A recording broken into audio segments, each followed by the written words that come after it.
Olá pessoal, boa tarde. Essa segunda parte da aula de hoje, né, nós iremos focar sobre as características principais das rochas sedimentares biogênicas. Ontem nós falamos um pouco, né, um geral sobre as rochas sedimentares.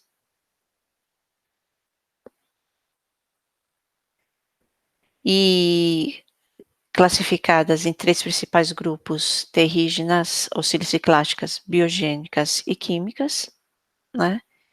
E as rochas biogênicas, como falado ontem, possuem os seus detritos, a sua composição de origem, principalmente, por ação biológica, tá. Então, nós falaremos um pouquinho sobre os principais tipos e composições das rochas biogênicas, mas nós iremos focar principalmente nas rochas carbonáticas, né, que compõem os principais reservatórios do pré-sal aqui do nosso território brasileiro. Então, falaremos um pouco sobre os fatores ambientais que controlam, né, a deposição desse material carbonático por diversas formas, os principais minerais, né, que compõem esses clastos, né, os componentes físicos dos carbonatos e algumas nomenclaturas e classificações que são utilizadas em rochas. Vou mostrar uma só por enquanto, deixamos uma outra classificação também utilizada na indústria do petróleo, para a geologia do petróleo. E de agentes de porosidade, a gente vai falar somente na aula que vem, depois que eu explicar sobre a porosidade das rochas terrígenas, tá? Então, os principais tipos de sedimentos, né, biogênicos, são feitos por material de sílica, ou material fosfatos, ou material de carbonatos. E todos gerados por ação biogênica. Então, por exemplo, alguns grãos biogênicos, né, de sílica. Nós temos o exemplo das diatomáceas, aqui são cocólitos, né, mas o restante é o exemplo de diatomáceas, onde esses organismos em vida fazem esse esqueleto silicoso. E quando eles morrem, esse material fica disponibilizado na bacia sedimentar e, com o seu acúmulo, compõe intervalos, rochas sedimentares bastante extensas.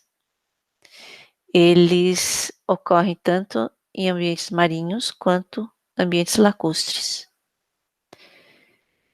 Então, por exemplo, a radiolária, né, ela é uma subclasse dos protozoários e esse esqueleto de sílica, né, vão se acumulando, perdoem o erro de português aqui,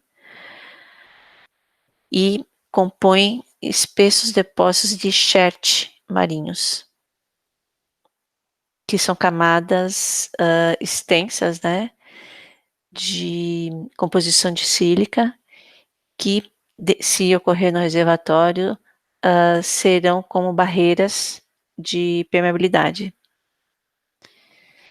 Os grãos biogênicos fosfáticos, né, como por exemplo os ossos de vertebrados, né, ou restos fecais, eles ocorrem, né, principalmente aqui na plataforma, né, com a morte do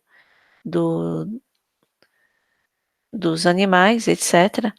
Esse material é largado no fundo e ele consegue precipitar quimicamente, né, e ocorrer a sua acumulação na bacia quando a surgência, né, de águas, né, de ambientes mais frios, né, e essa água mais fria sobe na altura da plataforma, ele consegue realizar essa precipitação e essa concentração do material fosfático aqui na plataforma. E, como eu falei para vocês, os principais tipos de material biogênico que interessa à engenharia de petróleo, ou a indústria do petróleo, é um material proveniente de seres que produzem esses clastos, esses esqueletos, esse material de composição carbonática.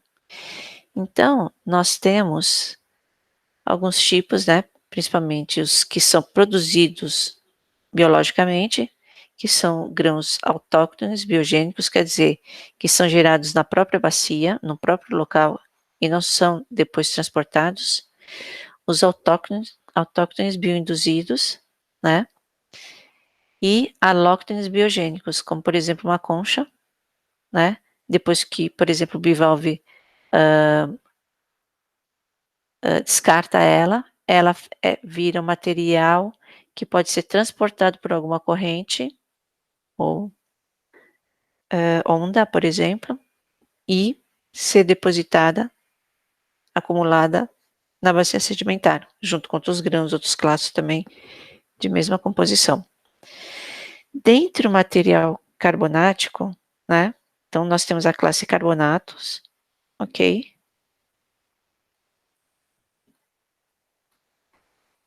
E dentro dessa classe de rocha, nós temos o material que é biogênico, vou mostrar vários exemplos aqui para vocês, e o material não biogênico, né? Aí são grãos também, que vão crescendo no ambiente marinho, e depois esses grãos, eles podem ser transportados e depositados em outra parte da bacia. Então, o autóctone, ele fica fixo na bacia, o alóctone não. O alóctone é um material, tanto biogenicamente construído quanto não biogenicamente, por precipitação, por exemplo, ele pode ser depois transportado para outros locais da bacia. Então, para classificar uma rocha como carbonática, mais de 50% dela tem que ser composta por material biogênico, né? Restos de esqueletos, restos de plantas carbonáticas, restos de algas carbonáticas, restos de ossos, etc. E também pode ter algum material lítico, né? Mineral, etc. Fragmento lítico, né? Como litoclastos, como a gente viu lá nas rochas terrígenas. Pode ser resto de rocha vulcânica, resto de rocha metamórfica, carbonática, etc. Mas vai ser bem menor quantidade do que esse material biogênico. Ou pode ter também material quimicamente precipitado, composto de material carbonático, né, que é o não biogênico, ou material de sílica, etc., de ferro e outros materiais. Bom, um exemplo de um material carbonato autóctone biogênico são os recifes, né, de corais, que muitas vezes crescem ao redor de cones vulcânicos extintos, chamados de atol, tá? Ou simplesmente crescem no fundo oceânico, né? Então nós podemos ter, né, por exemplo, aqui a superfície e num período, né, de mais baixo nível do mar relativo, né? Podemos ter a criação, né, de recifes, sejam isolados, né, ou não, e o crescimento, e conforme vai tendo a variação desse nível do mar relativo, toda a colônia, né, crescendo, né, construindo edifício carbonático em direção à luz, né, porque esses animais precisam, né, da entrada de luz, fotossíntese, etc., para sobreviver. Então, todo o edifício em que eles vivem, né, é construído por eles e vai alcançando alturas incríveis, né, conforme vai se aumentando o espaço de acomodação. Então, essa organização mesmo, né, esses organismos mesmos conseguem fazer essas construções. Então, ou podem ser como pináculos, né, dessa forma isolados, ou eles podem, né, ao redor de construções vulcânicas extintas, né, vulcões extintos, né, ilhas oceânicas, né, no ambiente marinho. Vamos escolher outra cor aqui.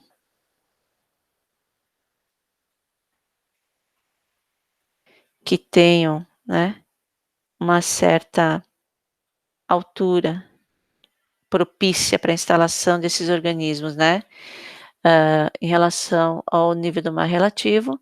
Então eles começam a criar aqui ao redor o seu habitat e a construção desses edifícios e todos os outros organismos, né, produtores de carbonatos, como os gastrópodes ou outros animais, que compõem suas conchas ou seus esqueletos, também vivem nesse ambiente. Aqui, né, o Recife de Coral está exposto porque provavelmente nós tivemos uma diminuição relativa do nível do mar relativo, tá? Então, todo esse material que foi gerado em áreas submersas hoje estão emersas e provavelmente toda os organismos mudaram para outra profundidade. De forma análoga à construção de recifes, né, de corais, nós temos os estromatólitos, também são autóctones, então eles têm o substrato fixo, né, porém são bioinduzidos. Então são organismos, né, como as algas azuis e verdes, né, através do seu metabolismo fotossintetizante, desculpe, ele consegue ir construindo e gerando esse edifício carbonático também. A diferença, né, desses organismos, né, é que esses preferem águas, né, com ambientes mais salinos, né. Então vocês vão entender um pouquinho sobre ambiente restrito evaporítico na parte C da aula de hoje, né, sobre os ambientes químicos, e esses organismos preferem um ambiente mais salino do que os corais, tá. Temos também um alóctone, né, um material biogênico que é, por exemplo, a lama carbonática, que é esse material branco fininho, né, na fração argila. Então lembra da fração argila de ontem? Então essa lama carbonática também tem fração argila. Essa construção aqui é um coralzinho, tá, pessoal? Mas junto a ele, né, nós temos a precipitação a decantação dessa lama carbonática, que pode ser gerada por uma bactéria, por algas ou bactérias, ok? Também em águas supersaturadas. Então, essa bactéria, né, ou alga, ela sintetiza, né, ela faz precipitar o carbonato, né, e esse carbonato decanta no fundo do mar, no fundo do oceano. E aí vai preenchendo. Então, aqui em cima, vamos ver, a gente pode ter também, provavelmente, essa areinha que está aqui, na realidade, pode ser também uma lama carbonática, né? Não sei se é exatamente esse caso, mas esse é o exemplo. Um outro material também, carbonato, gerado por organismos e que quando eles morrem fica disponibilizado como um clasto, como um detrito que vai compor a rocha, é também o alóctone, né, um exemplo, né, como as conchas de bivalves, braquiópodes, gastrópodes, etc. E aqui é um exemplo, né, é um corte da rocha que tem esses restos, né, de concha. Então, digamos que é feito um corte de 30 micras de espessura, né, nessa direção, ok? tá aqui a lâmina. E se isso aqui fosse não só a concha, né, se isso aqui fosse um agregado de conchas, um conjunto, um sedimento cheio de conchas. E aqui tá a seção 2D, né, dessa concha aqui, né, vamos dizer assim, ok? Também, outros animais formadores, né, de carbonatos, né, como o gastrópode, também, aí ele tem um outro formato, né, de concha, e depois essas conchas, né, a gente pode ver aqui nos restos de sedimentos, que são essas câmaras aqui, né, imagina fazer um corte aqui, você vai ver em 2D a o a forma dessa área, ok? Dessa câmara. E também como alóctone biogênico, nós temos, plantas calcárias, né, formados por organismos, né, e depois todo esse material pode ser disponibilizado e depois ser retrabalhado por onda, por maré e etcétera, no ambiente deposicional. Outro, material alóctone biogênico, né, é o ancoide. Então, as cianobactérias que conseguem, né, precipitar ao redor delas esse material carbonático, né, aqui está um exemplo, né, uma lâmina, né, de 30 micras de espessura também, mostrando essas linhas de crescimento, né, do material carbonático produzido por essa alga. E aí, esses grãos são denominados como oncoides, que são esses corpos de formas irregulares, que são também estromatólitos soltos, né, porque ele vai crescendo em camadas milimétricas e o diâmetro do grão é um pouco maior que 2 milímetros. A rocha que é composta só desses oncoides é chamada de oncolito. Temos também os ooides, também tem um crescimento progressivo, mas ele começa a crescer em águas supersaturadas, né. Quer dizer, aqui as águas não são supersaturadas, né, é um ambiente onde a energia da água é baixa, né, não tem muita onda, etcétera, né. É um ambiente mais calmo, vamos dizer assim, do ambiente marinho. Aqui não. Nesse local onde podemos ter águas mais agitadas, daí a cianobactéria não gosta de viver nesse local, né. Mas a gente tem a supersaturação, então a gente tem muitos íons de cálcio que passam a precipitar e gerar esses grãos aqui, né, de diversos tamanhos, um pouco mais arredondados, né, tão arredondados quanto o ancoide. E aí eles são chamados de ooides, tá. Porém, a granulometria deles não é superior a 2 milímetros. Então precisam de águas agitadas e ambientes marinhos rasos de águas saturadas e para precipitar o cálcio. Quando a gente falar sobre o ambiente químico, vocês vão entender como é que esse cálcio começa a precipitar em ambientes saturados. E vimos principalmente os tipos de grãos, os tipos de componente que vão formar uma rocha carbonática. E vamos ver como é que eles se organizam. Então, por exemplo, nós temos os carbonatos, né? Então, eles têm uma complexidade na sua formação, uma complexidade em função da temperatura da água, do pH da água, do tipo de organismos que estão vivendo naquele ambiente, porque cada organismo vai criar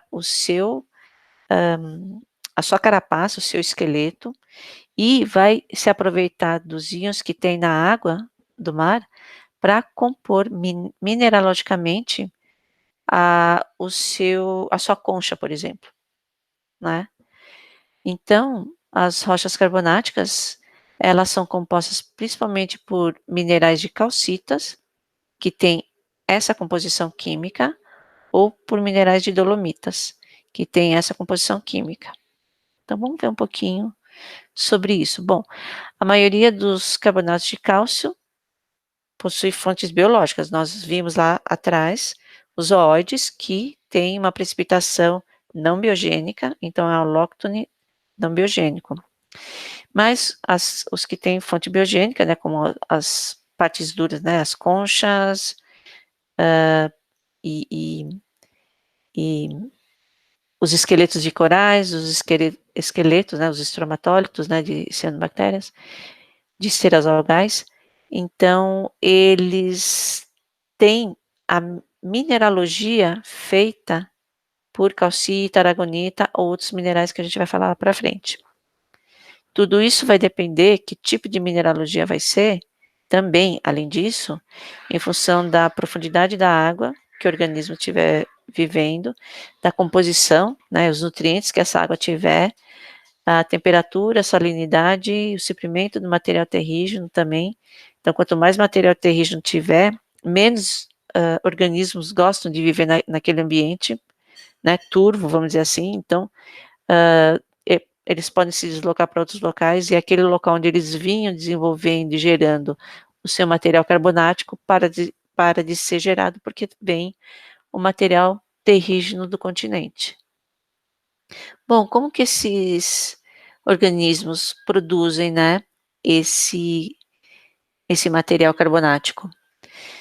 De uma forma geral, o cálcio, os íons de cálcio estão solúveis na água do rio, por exemplo. Então, quando a gente tem, quem viu a aula de intemperismo, principalmente intemperismo químico, eles veem que rochas, né, do continente sujeitos a chuva, intemperismo, degradação, etc., eles dissolvem, por exemplo, uma rocha carbonática que está exposta e, nessa dissolução, eles deixam em solução o íon de cálcio, ok? E junto, né, com o bicarbonato, né, proveniente da matéria orgânica, é levado até o rio, até o mar, e os organismos produtores de carbonato utilizam esse íon e produzem a sua carapaça, por exemplo, formada de calcário, né, de calcita ou aragonita, por exemplo.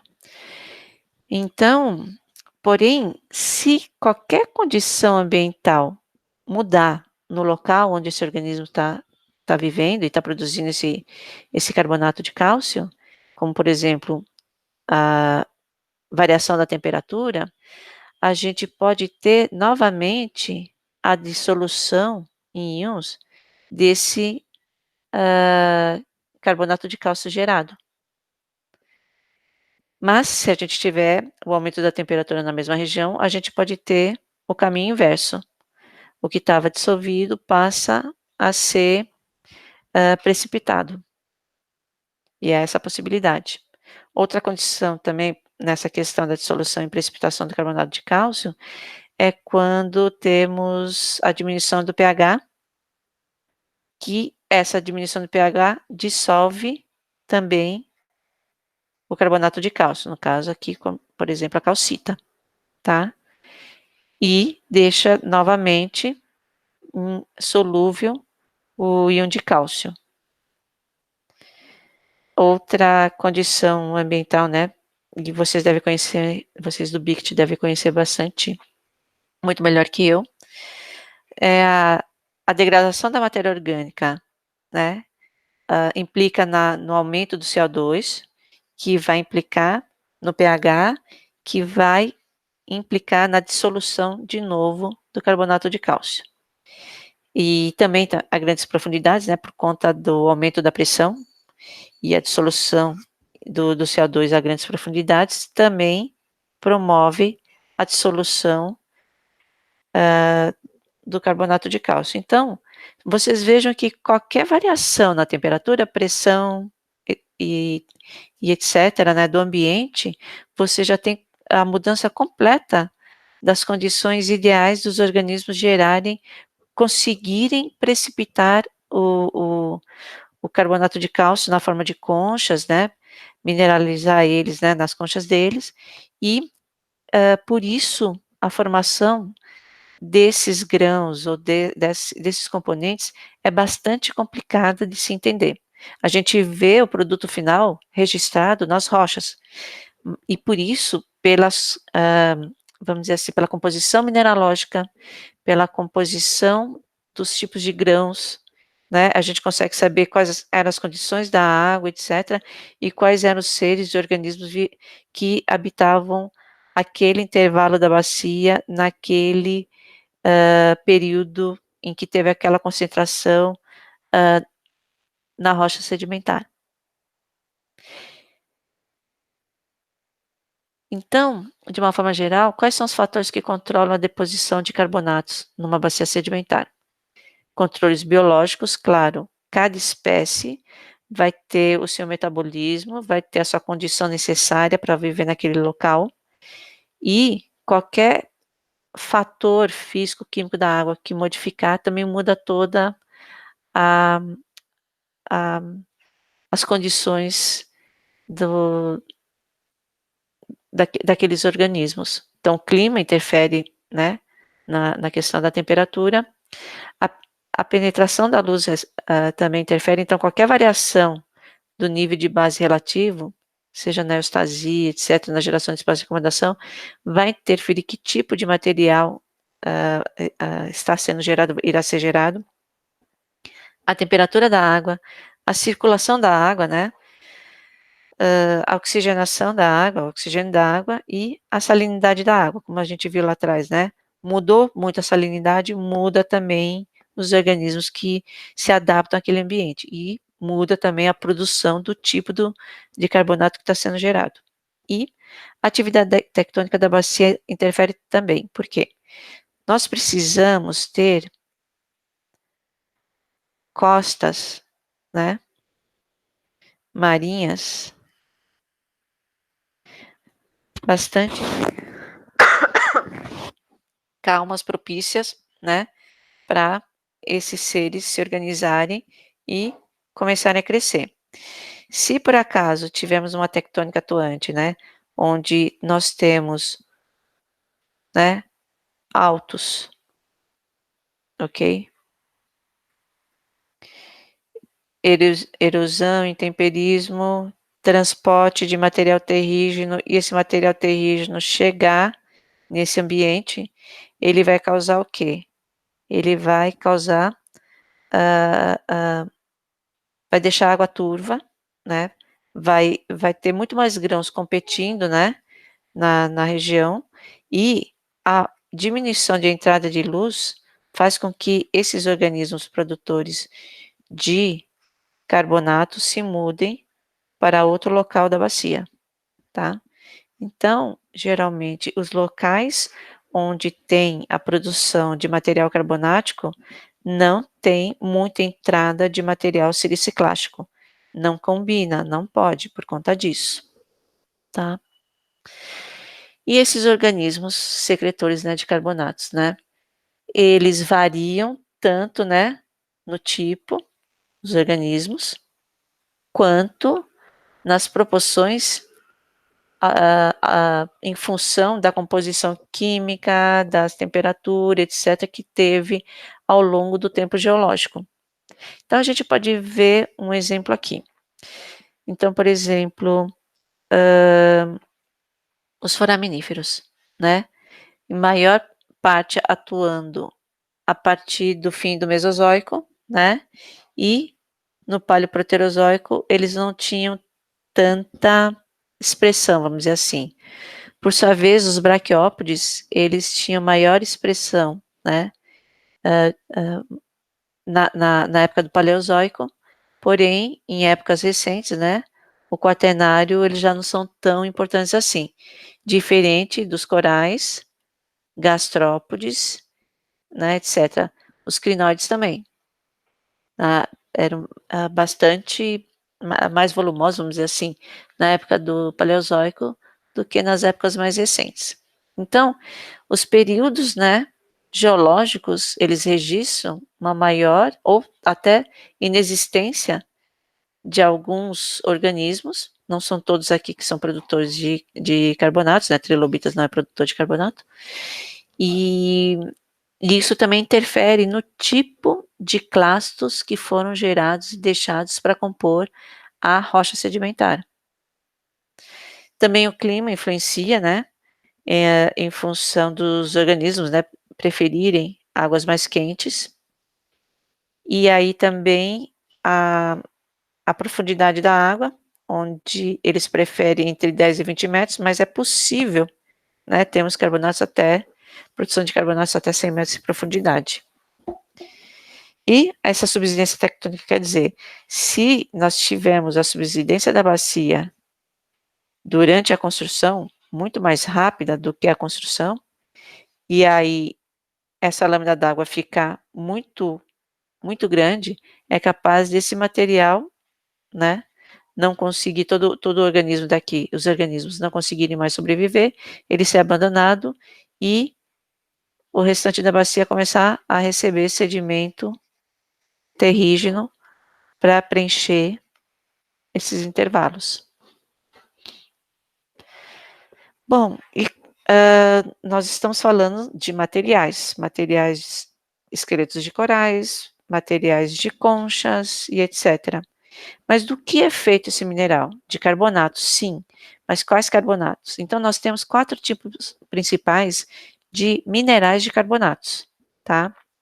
Um deles é a calcita, né? Aqui está a composição química dela, CaCO3. Tem sua origem biogênica, então os organismos, né, dependendo das condições, eles conseguem produzir a sua carapaça, a sua concha feita de calcita. Então, se você for lá pegar uma concha, ok? Pegar um pedacinho, né, moer e colocar no DRX, no difração de raio-x, você consegue encontrar que ela é feita de material de calcita, ok? Então, temos o tipo de grão e temos o tipo de mineral que compõe o grão, tá? Mas também, né, temos a variação um pouco dessa composição química. Então, por exemplo, nós temos calcitas com baixo magnésio, né? Ou calcita também com alto magnésio. Vai depender muito qual que é o organismo que está produzindo, em que condições ele está, condições químicas, né? Que ele está conseguindo absorver esses elementos químicos.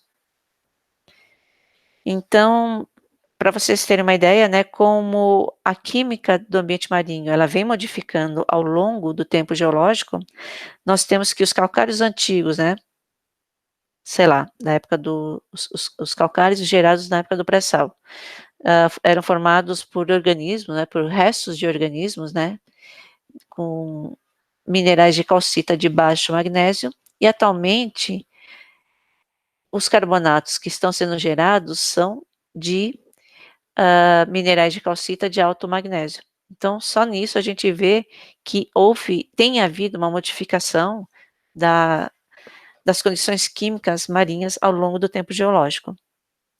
E esse conteúdo, né, é controlado pela temperatura, pela concentração de CO2, pela taxonomia existente, organismos secretores, etc. Então, tudo, né, a biosfera interfere no tipo de organismos que vão viver naquele local e o tipo de composição química que aquele material que eles estão produzindo irá ter. Outro mineral com a mesmíssima fórmula, né, da calcita é a aragonita. Ela difere pela estrutura cristalina, que é mais compacta e ela é mais densa. Então, sei lá, eu não lembro direito como é que é a forma, né, da calcita, e o que acontece é que a aragonita ela vai ter uma estrutura um pouco diferente também menor. De repente, vocês podem pesquisar como é que é a estrutura cristalina da calcita versus aragonita. Mas materiais de rochas que têm minerais de calcita, quando essa calcita modifica para aragonita, sobra, né, um espaço vazio maior nessa transformação para aragonita. Então, tem alguns organismos que secretam diretamente na sua carapaça o mineral de aragonita, né? Então, bivalve e coral são organismos que, ao invés de produzir calcita, por exemplo, podem produzir aragonita para construir o seu esqueleto. A aragonita também é muito comum em cimento precoce. O que acontece com esses minerais de carbonato, calcita, aragonita e etc., é que eles possuem ligações iônicas, ligações, né, químicas, mais fracas que as ligações químicas que compõem os minerais das rochas terrígenas, como quartzo, como a mica, como o feldspato. Então, qualquer condição de temperatura e pressão, depois que ele está formado, modificar, ele pode até se dissolver, e nessa dissolução, então ele fica em solução, né? E quando ele precipita de novo, né? Então aqui estão aqui uns, sei lá, restos de conchas, uns foraminíferos, etc. Quando ele precipita de novo, ele precipita em material microscópico. E esse material microscópico, conforme ele vai crescendo, ele vai obstruindo o espaço que tinha entre os grãos e vai formando o cimento, como se fosse uma cola, como se ele estivesse preenchendo o vazio entre os grãos, entre os clastos, os outros clastos de carbonatos que não se dissolveram, e quando ele precipita na forma de um cimento. Isso aí vocês vão ver nas lâminas. Tem também a dolomita, né? Aí é um mineral, né, que tem a presença do magnésio. Veja bem, não é a calcita rica em magnésio, não. É um mineral que tem a sua composição química específica e ela não se origina por ação direta biogênica. Ela é um mineral, lembra que eu falei, uma vez gerado o mineral, de uma vez gerado o clasto, qualquer outra condição que a rocha ou que o sedimento, que já pode estar soterrado, ele sofra, esses minerais de calcita ou aragonita podem se transformar em dolomita. Então, e toda a rocha, né, uma vez composta por restos de conchas, calcários, foraminíferos, etc., eles se desfazem e começa a precipitar na forma de outro mineral. Aí sim, ele tem forma cristalina, então a gente já nem reconhece a partir do que ele modificou, se foi de uma concha, se foi de coral, etc. E esse material é o material de dolomita, tá? Então, uma rocha feita só de minerais de dolomita é um dolomito, tá? Ou dolostone, em inglês. Então, esse mineral é geralmente encontrado como cristais, substituindo de forma secundária, posterior à deposição do material carbonático, né? Um mineral primário, né? Um mineral que antes compunha uma concha, que podia ser aragonita ou outro material, que totalmente se desfaz e essa transformação gera cristais de dolomita. E tem também, por último, a siderita, né? É um carbonato de ferro e pode conter também magnésio ou manganês, mas é um mineral eodiagenético também. Esse é um mineral diagenético também. O que é material diagenético? Depois que os clastos minerais já estão feitos, já estão depositados na bacia, outras condições, aí não são condições biogênicas, são condições da bacia, transformam eles em outro mineral. E aí a gente tem a eudiagênese, então quer dizer, mal depositou, já pode sofrer essa modificação parcial do mineral. A mesodiagênese, quer dizer, aí eu já estou em condições já com a bacia soterrano, ou a tarde é o mesotardidiagênese.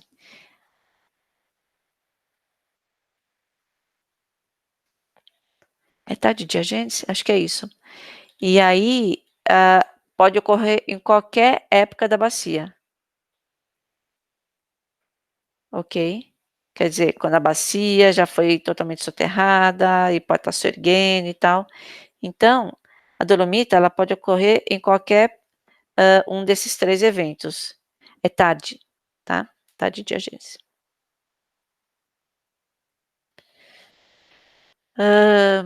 E aí, só que a siderita não, a siderita ocorre só logo depois que o sedimento, que os grãos são gerados. Então aqui eu posso ter, sei lá, questões de dias, meses, anos, centenas de anos, e a mesodiagênese, a tardidiagênese, ela tem questões de milhões de anos, dezenas de milhões de anos, centenas de milhões de anos, ok? Para ocorrer. E a mineralogia? Bom, aí a gente tem aqui os bivalves, os gastrópodes, cefalópodes, ok? E o que predomina neles? Nos bivalves, predomina carapaças, conchas feitas de principalmente aragonita, ou aragonita e calcita, ou aragonita ou calcita de baixo magnésio. Não tem calcita de alto magnésio. Vamos ver essa alga aqui. Então, ela só faz a carapaça dela de aragonita, minerais de aragonita. Ela não faz de outros minerais. Essa outra aqui, ela só faz de calcita de baixo magnésio, não faz de calcita. Então vocês vejam que tem também um organismo que faz o seu esqueleto, a sua estruturação, a sua concha, e ele se aproveita de elementos químicos diferentes, né, do ambiente marinho para formar mineralogicamente a sua carapaça. Então, beleza. Então, nós temos os tipos de grãos, tá? E nós temos o material que foi criado pelos tipos de organismos. E aí, esse material, como que ele passa a ser quando os organismos morrem, né, e deixam eles soltos, como que isso passa a compor as rochas sedimentares, biogênicas, carbonáticas. Então, nós podemos ter grãos detríticos, quer dizer, litoclastos, né, pode ser um grão de quartzo ou pode ser restos de rochas, né, que às vezes são incorporadas no sedimento, intraclasse de rochas carbonáticas. Então, por exemplo, eu tenho uma bacia sedimentar, onde cresceu coral. Coral morreu, deixou o Recife.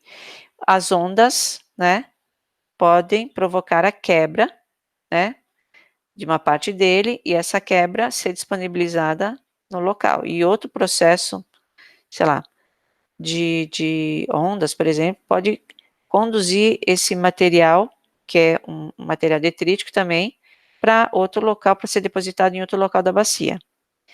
Então, a gente tem esses grãos detríticos, que são restos de rochas, seja as rochas trazidas, talvez, por um rio não tão caudaloso como aquele. Ele pode trazer até uns clastinhos de litoclastos ou grãos minerais do material terrígeno que está sendo também erodido próximo ao local onde nós temos a sedimentação dos carbonatos. Como, por exemplo, nós temos sedimentação de carbonatos nas praias, né, do Nordeste, e junto nós temos tranquilo a ação de erosão de rochas pré-existentes, né, na praia, na região, que trazem material terrígeno também para se misturarem junto com esse ambiente carbonático, né, então é material misto. Grãos bioclastos, né, aí nós podemos ter restos de conchas, restos de estromatólito, restos de corais, etc., com a sua mineralogia específica, seja de aragonita ou seja de calcita. Grãos peloides, então temos também grãos gerados, né, nesses ambientes, né, de laguna, e podem ter origem fecal de invertebrados marinhos, e esse material fecal se transforma em carbonato de cálcio, que vão servir como detritos para serem transportados e depositados em outros locais da bacia. Peletóides, também, que é a micritização dos grãos esqueletais. Então, lembra lá atrás dos micritos, que estava junto com aquele coralzinho bonitinho laranja? Então, tínhamos o micrito, né? A lama carbonática no fundo marinho. Essa lama carbonática também pode ser gerada pela ação de algumas algas, né? Que vivem dentro da rocha. Então, nós podemos ter uma rocha carbonática, a ação dessa alga consumindo uma parte dessa rocha, e enquanto ela transforma também, né, essa rocha em grãos na fração argila. Então ela vai micritizando, ela vai agilificando, vamos dizer assim, uma rocha composta por qualquer coisa, né, restos de conchas, restos de corais, restos do que for carbonático. Temos também agregados, né, que são rochas compostas de vários pelóides, né, que foram cimentados juntos. Então temos esses grãos que acabam tendo a cimentação, e aí acabam compondo uma rocha, às vezes só um grão só disso, então eles ficam mais juntos.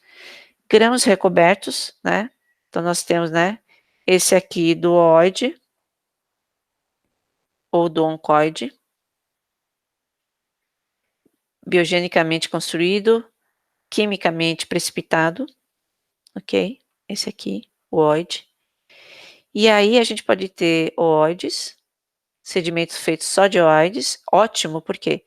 Porque tá vendo esse espaço aqui que tem entre eles? Claro que isso aqui, né, tá jogado numa mesa, imagina que isso aí tá no ambiente sedimentar. Então, futuramente, é o espaço, se não precipitar nenhum cimento aqui, fechando todo esse espaço, é um espaço muito bom para o óleo migrar e ocupar esses espaços vazios aqui, né? Geralmente eles fazem uma película assim, ao redor dos grãos.